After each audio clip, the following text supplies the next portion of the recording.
my name is Morgan Duval. I am a doctor of physical therapy, and today I am here to talk to you about the rotator cuff. Now, your rotator cuff is a group of 4 muscles. These muscles exert compressive force on your shoulder. They keep the shoulder joint in its sockets, so they keep the top of the humerus, the head of the humerus, from dislocating, which is obviously something that you do not want. They also keep the head of the humerus from migrating upwards into what's called the subacromial space. Now, the subacromial space is about a 10 millimeter space. It's very, very small. In between the top of your scapula, there's an arch of your scapula that comes over here, and of course the head of the humerus, which is your upper arm bone. Now, in that space, there are tendons, there's a bursa, and there's a labrum. If that space gets compressed, all of those structures can become irritated and can lead to a condition that we call subacromial impingement. It leads to pain and loss of function, and it's certainly something that you do not want. Typically, subacromial impingement is caused by an injured or weak rotator cuff as a unit, because as that rotator cuff becomes weak, the humerus starts to migrate up, which causes compression of that space, okay? So that's obviously something we don't want to happen. If you have an MRI or you've talked to your doctor and you've spoken about injury to the rotator cuff, first of all, I don't want you to be nervous or scared, because as we all age, we will get degenerative changes in the rotator cuff, right? The more we do with our arm, the more throwing we do, the more activity we do, picking up kids, picking up laundry, grocery bags, your rotator cuff will have some wear and tear to it, and this is actually normal to be seen on imaging. It only becomes a problem if it starts to cause you pain and loss of function. Now, in some cases, surgery may be necessary, right? And that's a conversation for you to have with your orthopedist and your physical therapist. But in many cases with the rotator cuff, surgery can certainly be avoided with proper exercise and physical therapy. There's several different types of injury that may occur to your rotator cuff. One of the most common ones that you may hear about is tendinitis. Now, tendinitis basically just means inflammation of the tendons of the rotator cuff. You may also hear tendinopathy, which can refer to any injury of the rotator cuff, including a partial or full thickness tear. Now, both tendinitis and tendinopathy can certainly respond to exercise. There's a study that was done in 2013, I cited it in the description of this video, which found that 75% of full thickness rotator cuff tears actually responded to conservative management, that's physical therapy and exercise, and were able to avoid surgery.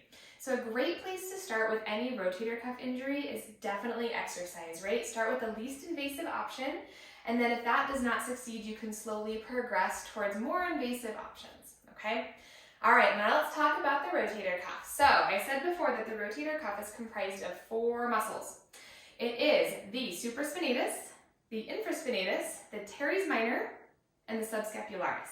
The supraspinatus is the muscle on top of your shoulder. What it does, it's the one that kind of goes across your shoulder joint and attaches to your humerus. What the supraspinatus does is it contributes to abduction of the arm. That's raising up of your arm. It works in concert with the deltoid to help you lift your arm up over your head, okay? We have the subscapularis, which is an internal rotator. The subscapularis actually starts back here at your scapula, it goes under your armpit, and attaches to your humerus, your arm bone, and when contracted, it internally rotates your shoulder. You have the teres minor and also the infraspinatus. Now, these 2 muscles both start at your scapula back here. They don't go under your armpit. They just attach to your humerus, your arm bone at the back, and as they contract, they externally rotate your shoulder, all right? So we have a couple different actions here. We have abduction, that's lifting, internal rotation, and external rotation. Today I'm going to show you 3 exercises which are a really good place to start for most rotator cuff injuries, and see if your injury responds well to these exercises before moving forward with more invasive treatments, okay? All you need for these exercises is 1 TheraBand. I will recommend starting with a pretty light TheraBand. Most TheraBands come in varying levels of resistance, so start with a light TheraBand. See if that's challenging. If it causes any pain, any discomfort, or you just can't do the motion, you probably need to go down to a lighter TheraBand or potentially consult with a physical therapist. If it's super easy to do the exercise, then hey, move up, get a heavier TheraBand and slowly progress so that you're really challenging yourself. Just make sure that you can maintain good form throughout the exercise with the band that you have chosen. All right, I'm gonna grab a band and we'll get started. So for this first exercise, you actually need a relatively long TheraBand, because you're going to step on it, okay? So take that Thera band and grab the ends in your hands, and then you will step on it with both of your feet, okay? Make sure it's nice and even. So this exercise is going to be working that muscle on the very top of your rotator cuff, the one that contributes to lifting your arm, okay? That is the supraspinatus. Hold your band with your thumbs up, so don't rotate down, don't rotate your palms up. You want nice, neutral palms, thumbs up, palms face one another. I'll show you the exercise and we'll talk about form. You lift the band up and then slowly lower it down, okay? What I don't want to see, I don't want to see your shoulders by your ears, right? I'll turn to the side so you can see. I don't want to see your shoulders forwards like this. I want your shoulders relaxed. They should be down and back just a bit, okay? And you should be engaging your core so that you don't collapse at your torso, forwards, or backwards, okay? So hold on to those bands, and then gently lift up, and gently come down, okay? No shoulders by the ears. Relax your neck, slow up, and slow down. Now, like I said, this exercise really works and focuses on the supraspinatus. Let's move on to exercise number 2, which is for your internal rotator, which, if you remember, is the subscapularis. You will need to affix your band to something that is really, really steady, something that's not going to move. You can always close one end of it, like tie a knot on one end of it and close it on a door. Close the door so that you can pull the band against that closed door. Or if you have something really solid you can affix it to in your room, that works as well. Just make sure it's not going to tip over, okay? So I'm going to take my band, I'm going to affix it to something solid in my room right now. Okay. Now that it is nice and affixed, I'll step back into the camera and show you the exercise. So I'm working my my left arm right now, my left-sided subscapularis.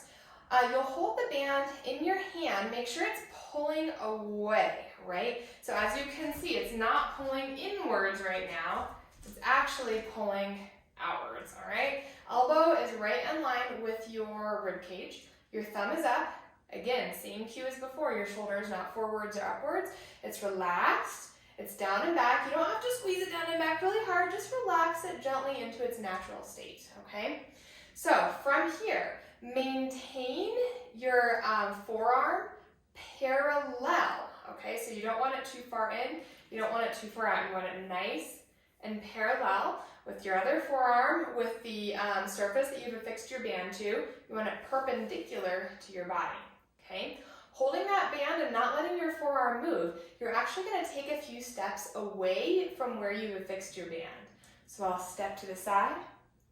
Step to the side. The further you step, the more you'll notice that the band pulls and your muscles have to fire to keep it from pulling your arm outwards, okay? So you'll probably be able to take maybe 3 to 5 steps out depending on how resistive your band is, and then very slowly make your way back. Don't let it pull you back, right? Nice and slow out, nice and slow and controlled back in.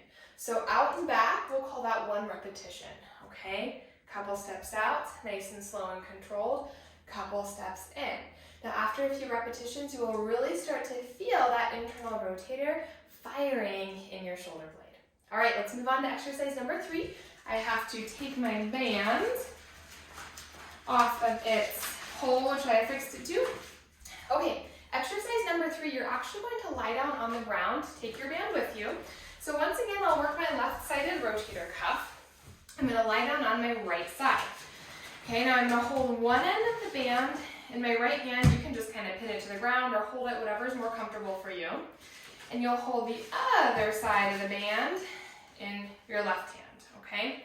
So once again, make sure your thumb is up. You want a nice neutral arm here. You don't want to be rotating down or facing your palm up towards the sky. Try to face your palm directly towards your chest, okay? Now, thumb is going to be up, and this is important. You'll see why in just a second. We'll take external rotation against gravity with the band here. So I want you to take your thumb, I'll mime it for you here, right? And you're pointing your thumb to the wall behind you, okay? That's why that thumb is important, because it tells you where to go, okay? So thumb is up, elbow is directly next to your rib cage. So it's not too forwards, it's not too backwards, you're not just hanging out, right? Elbow's on your rib cage, engage your core, and then slowly take your thumb, point it to the wall behind you, and slowly bring it back. Same as some of the other exercises, right? You don't want to pull it out and then let it snap back. You want control and even motion on the way up and also on the way down, okay? Nice and slow and easy. Pull it up and pull it down. Make sure you're taking your thumb and pointing it towards the wall behind you the entire time. Watch out for your shoulder, right? You don't want it up by your ear. Make sure it's relaxed, just like all the other exercises. Slowly out, slowly in, okay? So those are 3 exercises that are fantastic for strengthening the muscles of your rotator cuff, which, as we've established, are very, very important for your shoulder function and your shoulder health, okay? Like I said before, these exercises are a great place to start. How many do you do? Well, I would recommend as many as you can do with perfect form and no symptom reproduction, right? So as soon as you notice that your form starts to suffer, if those shoulders are migrating up, that's gonna be a signal for you to back off, to take a break, possibly stop for the day and come back another day, right?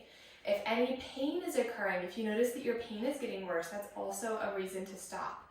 Okay, so as many as you can do with perfect form, no symptom exacerbation. I would recommend trying to get to these exercises between 3 and 5 days per week and doing as many as you can, perfect form, no symptoms. All right, thank you so much for watching, and I hope to see you again soon.